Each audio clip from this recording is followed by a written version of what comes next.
Big TV భక్తి సమాచారం WhatsApp ఛానల్లో జాయిన్ అవ్వండి. అన్ని విశేషాలు ఎప్పటికప్పుడు తెలుసుకోండి.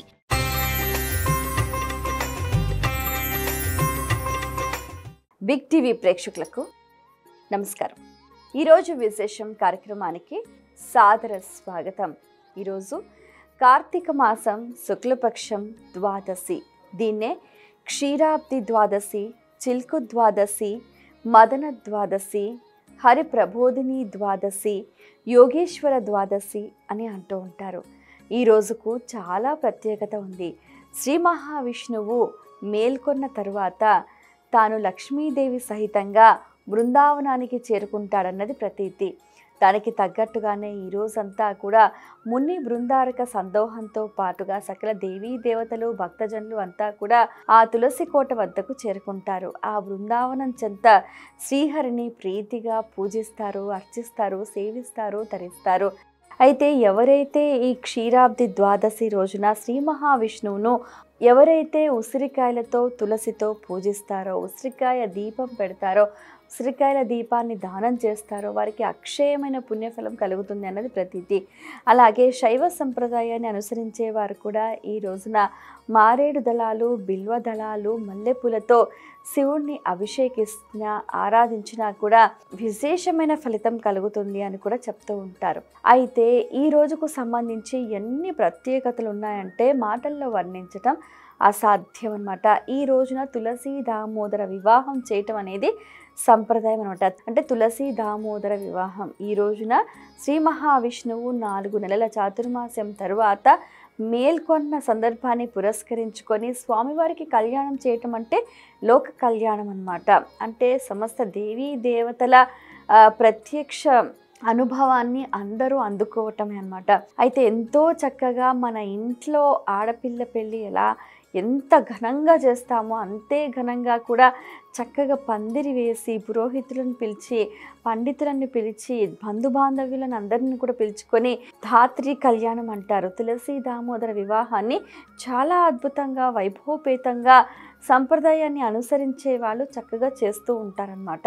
అయితే ఈ రోజుకు సంబంధించి ఏంటి అని అంటే మనకు అరసవెల్లి సూర్యనారాయణ స్వామివారి దేవాలయంలో, పాలకొల్లు క్షీరారామలింగేశ్వర స్వామివారి దేవాలయంలో, ద్వారకా తిరుమల క్షేత్రంలో, అలాగే మనకు అన్నవరం సత్యనారాయణ స్వామివారి దేవస్థానంలో కూడా తెప్పోత్సవం వంటి కార్యక్రమాలు కూడా నిర్వహిస్తూ ఉంటారు. అలాగే ఈ రోజున ఏంటంటే ప్రదోష పూజ అనేది విశేషమైన ఫలితం అనమాట. మాటల్లో వర్ణించలేమన్నమాట. ఆ రోజున ప్రదోష పూజ ఎవరైతే చేస్తారో వారికి అన్ని రకాలుగా ఇహంలో పరంలో కూడా సుఖము కలుగుతుంది, అన్ని రకాల ఉత్తమోత్తమైన ఫలితాలు అందుతాయన్నమాట. అలాగే ఇంకోటి ఏంటంటే ఈ క్షీరాబ్ది ద్వాదశి రోజున ముఖ్యంగా చేయవలసింది ఏంటంటే దద్దోజనము, గోదానము చెయ్యాలి అని చెప్తూ ఉంటారనమాట. అలాగే ఈ రోజున గోపద్మ వ్రత సమాప్తి అని చెప్తూ ఉంటారు. ఈ రోజున కార్తీక మాసం శుక్లపక్షం ద్వాదశి రోజున ఎంతో చక్కగా వ్రతాన్ని ఆచరిస్తూ ఉంటారు. ప్రతి ఒక్కరు కూడా సాయం సంధ్యా సమయాన తులసి కోట వద్ద అఖండంగా దీపాలు వెలిగిస్తూ ఉంటారు. కొంతమంది 3 దీపాలు, 5 దీపాలు, అలాగే 9 దీపాలు, 18 దీపాలు, 32 దీపాలు ఇలా వెలిగిస్తూ ఉంటారు. ఎవరు ఎన్ని దీపాలు వెలిగిస్తే అంత పుణ్యం లభిస్తుంది అని చెప్తూ ఉంటారు. ఆ దీపాల వెలుగులో ఆ బృందావనం సాన్నిధ్యంలో ఆ శ్రీ మహావిష్ణువును లక్ష్మీదేవిని ఆరాధిస్తే అందరికీ కూడా అఖండ లక్ష్మీ ప్రాప్తి కలుగుతుంది అన్నది కూడా ప్రతీతి అన్నమాట. అలాగే ఈ రోజుకు సంబంధించి ఇక కార్తీక మాసం పురాణం విషయానికి వచ్చేసరికి కార్తీక మాసం శుద్ధ ద్వాదశి అన్నమాట. ద్వాదశి ప్రశంస చెప్తూ ఉంటారనమాట. ఈ విషయాన్ని ఏంటంటే వశిష్ఠుల వారు జనక మహారాజుకు తెలియజేశారనమాట. ఎంతో చక్కగా ఎంతో అద్భుతంగా ఏంటంటే ఈరోజు కథకు సంబంధించి ఏంటంటే సాలగ్రామ దాన మహిమ. అయితే ఈ సాలగ్రామాలు దానం చేయటం వల్ల ఎటువంటి ఫలితాలు ఉంటాయని చెప్తూ ఉంటారు. ఈ కార్తీక మాసంలో ఈ ద్వాదశి రోజున ఎవరైతే ఏకాదశి రోజున ఉపవాసం ఉండి ద్వాదశి పారణ చేసి బ్రాహ్మణులకు భోజనం పెడతారో వారికి కోటి యజ్ఞ ఫలితం కలుగుతుంది అని, అలాగే బ్రాహ్మణులకు భోజనం పెట్టడం వల్ల కోటి బ్రాహ్మణులకు అన్నదానం చేసిన ఫలితం కలుగుతుంది అని చెప్తూ ఉంటారనమాట. అయితే ఎవరైనా ధనవంతులు ఉన్నవారు ఆవు కొమ్ములకు బంగారు తొడుగులు అలాగే డెక్కలకు వెండివి చేయిస్తే ఆ ఆవు శరీరం మీద ఎన్ని రోమాలైతే ఉంటాయో అన్ని సంవత్సరాలు వారికి ఇంద్రలోకంలో సర్వసుఖాలు అనుభవిస్తారు అని కూడా చెప్తూ ఉంటారు. అందుకనే ఈ రోజున విశేషంగా కూడా గోదానం చేయటము, గోవులను అలంకరించి పూజించటము, గోవుకు సంబంధించి ఆ డెక్కలు అలాగే ఆ కొమ్ములకు తొడుగులు కూడా చేయించి దానం చేయటం అనేది కూడా మనం చూస్తూ ఉంటాం అన్నమాట.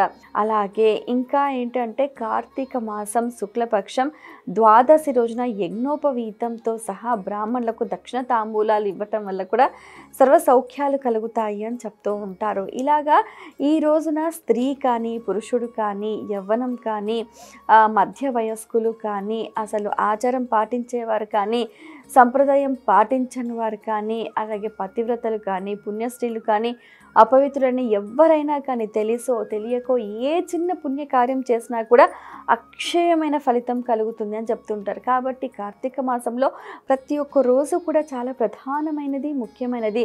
దీన్ని సద్వినియోగం చేసుకుంటూ దానికి తగ్గట్టుగా మనం క్రతువుని చేస్తే ఎంతో మంచి ఫలితాలు వస్తూ ఉంటాయి అన్నమాట. అయితే ఈ కార్తీక మాసం శుక్లపక్షం ద్వాదశి ఇందులో సోమవారం కూడా కలిసి వస్తే ఇంకా మరీ విశేషంగా చెప్తూ ఉంటారనమాట. అయితే ఈ సాలగ్రామ దాన మహిమ కథ గురించి ఇక విషయానికి వచ్చేసరికి పూర్వం ఒక వైశ్యుడు ఉండేవాడనమాట. అతను ఏంటంటే పరమ లోభి అనమాట. తాను తినడు, ఇతరులకు పెట్టడు. ఇలాంటి వాళ్ళను మనం ఈ సమాజంలో చాలామందిని చూస్తూ ఉంటాము. ధనం సంపాదిస్తూ ఉంటారు, కూడబెడుతూ ఉంటారు, కానీ అనుభవించరు.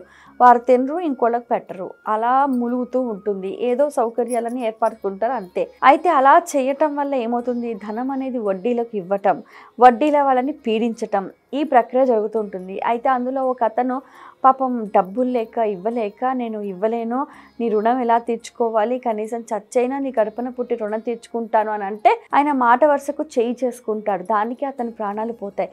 ఇప్పుడు ఎవరన్నా వచ్చి నన్ను పట్టుకుంటారేమోనని చెప్పి అతను పారిపోతాడనమాట. కానీ అతను పారిపోయిన విధి నుంచి ఎవరు తప్పించుకోలేరు కదా. కర్మ నుండి ఎవ్వరూ కూడా తప్పించుకోలేరు. కర్మకు ప్రతి ఒక్కరు కూడా బద్దులే ఉంటారు. కాబట్టి కర్మ అతన్ని వీడలేదన్నమాట. అతనికి కుష్ఠరోగ వ్యాధి వచ్చింది, నానా రకాలుగా ఇబ్బందులు పడ్డాడు, చివరికి మరణించాడు. ఆయన రౌరవాది నరకాలు అనుభవించాడు. అయితే ఆ వైశ్యుడికి ఒక పుత్రుడు ఉన్నాడనమాట. అయితే ఆ పుత్రుడు కొంచెం అంతో ఇంతో మంచి పనులు చేస్తున్నప్పటికీ కూడా అంతగా సదాచారాన్ని పాటించేవాడు కాదు. అయితే ఒకానొక సందర్భంలో నారదుల వారు అలా సంచరిస్తూ ఈ అబ్బాయి కడకు వచ్చి అతని పూర్వజన్మ తెలుసుకుంటూ అసలు జరిగిన సంగతి అంతా తెలుసుకొని, సరే నువ్వు పడుతున్న బాధలు కష్టాలు దూరం అవ్వాలంటే మీ తండ్రి ఇలా చేశాడు కాబట్టే ఆ ఫలితం నువ్వు అనుభవిస్తున్నావు. తల్లిదండ్రులు చేసిన పాపాలు కూడా పిల్లలు అనుభవించాలండి. కేవలం తల్లిదండ్రుల ఆస్తిని మాత్రమే పిల్లలు పంచుకోవడం కాదు, వాళ్ళ పాపపుణ్యాలు కూడా పంపిణీ అవుతూ ఉంటాయి అన్నమాట. పంపకాలు జరుగుతాయి. ఇది యమధర్మరాజు లిఖితం అన్నమాట. అలా అతను కుమారుడు కూడా అనుభవిస్తూ ఉంటే మరి దానికి తరుణోపాయం ఏంటి, ప్రత్యామ్నాయం ఏంటి అని అంటే చెప్తారనమాట. ఇలాగా కార్తీక మాస వ్రతాన్ని ఆచరించాలి, సూర్యోదయ పూర్వమే లేవాలి, కాలకృత్యాలు తీర్చుకోవాలి, నదీ స్నానం చేయాలి, దేవతా అర్చన చేయాలి, అలాగే సాలగ్రామ దానం చేస్తే కూడా విశేషమైన ఫలితం ఉంటుంది అని చెప్తూ ఉంటారనమాట. అయితే అతను పెడచెవున పెడుతూ ఉంటారు. తర్వాత ఏముంది, 10 జన్మలు కుక్క, 10 జన్మలు నక్క, 10 జన్మలు పులి, ఆ తర్వాత ఎన్నో నానా రకాల యోనిలో పుట్టి చివరికి ఒక స్త్రీగా పుడతాడనమాట. ఏ జన్మ పుణ్య విశేషమో తెలియదు కానీ అయితే ఆ స్త్రీగా పుడితే ఒక బ్రాహ్మణుల ఇళ్ళలో సరే తనకి చిన్న వయసులోనే పెళ్లి చేస్తారు. ఆ పెళ్ళి అయిన కొద్ది కాలానికే భర్త మరణిస్తాడనమాట. అప్పుడు తండ్రి తన దివ్య దృష్టితోటి ఎందుకు మనం అన్నీ చూసి బాగానే పెళ్లి చేశాం కదా, ఇంత చిన్న వయసులో వైధవ్యం ఎందుకు వచ్చింది, కారణం ఏంటి అని తాను ఆలోచించి అనాలిసిస్ చేయడం మొదలు పెడతారు. అప్పుడు అర్థమవుతుంది గత జన్మలలో వీళ్ళు చేసిన దురాచారాలు దుష్కర్మలు ఇలా చేయటం వల్ల, ఏ చిన్న పుణ్యకార్యం చేయకపోవటం వల్ల ఏ నోము లేదు, వ్రతము లేదు, దానము లేదు, ధర్మము లేదు, ఏది చేయకపోతే ఏమవుతుంది, నీచ జన్మలు వస్తాయి, నానా కష్టాలు నానా కర్మలు అనుభవించాల్సి వస్తుందన్నమాట. అదే జరిగింది, మనం ప్రత్యక్షంగా చూస్తున్నాం కదా. అయితే ఆ అమ్మాయి చేత అతను ఏం చేస్తాడంటే సాలగ్రామ దానం చేయిస్తారనమాట. చేయించటం వల్ల ఏమవుతుందంటే పూర్వజన్మల్లో చేసిన పాపాలన్నీ కూడా తొలగిపోవటమే కాకుండా ఈ జన్మలో చేసిన పాపం కూడా తొలగిపోతుంది అన్నమాట. ఆ రకంగా ఆమెకు చివరికి ముక్తి లభిస్తుంది అన్నమాట. అయితే గత జన్మలో పాపాలు ప్రక్షాళన చేసుకొని ఈ జన్మలో పాపాలు నశింప చేసుకొని మోక్షం పొందాలి అని అంటే కార్తీక మాసం ద్వాదశి వ్రతాన్ని, ద్వాదశి పారణను, అన్నదానాన్ని, వస్త్రదానాన్ని చేస్తే ఇహంలో సుఖం పరంలో మోక్షం లభిస్తుంది అన్నది కూడా ప్రతీతి. ఇక ఈరోజు ఆచరించాల్సిన విధి విధానాల గురించి తెలుసుకుందాం. కార్తీక మాసం 12వ రోజు నిషిద్ధములు: ఉప్పు, పులుపు, కారం, ఉసిరి, దానములు, పరిమళ ద్రవ్యాలు, స్వయం పాకం, రాగి, దక్షిణ. పూజించాల్సిన దైవం భూదేవి సహిత శ్రీ మహావిష్ణువు లేదా కార్తీక దామోదరుడు. జపించాల్సిన మంత్రం ఓం భూర్భువరిష్ణవే వరాహాయ కార్తీక దామోదరాయ స్వాహ. ఫలితం బంధ విముక్తి, జ్ఞానం, దాన ధర్మాలు. ఇది ఇవాల్టి విశేషం. స్వస్తి.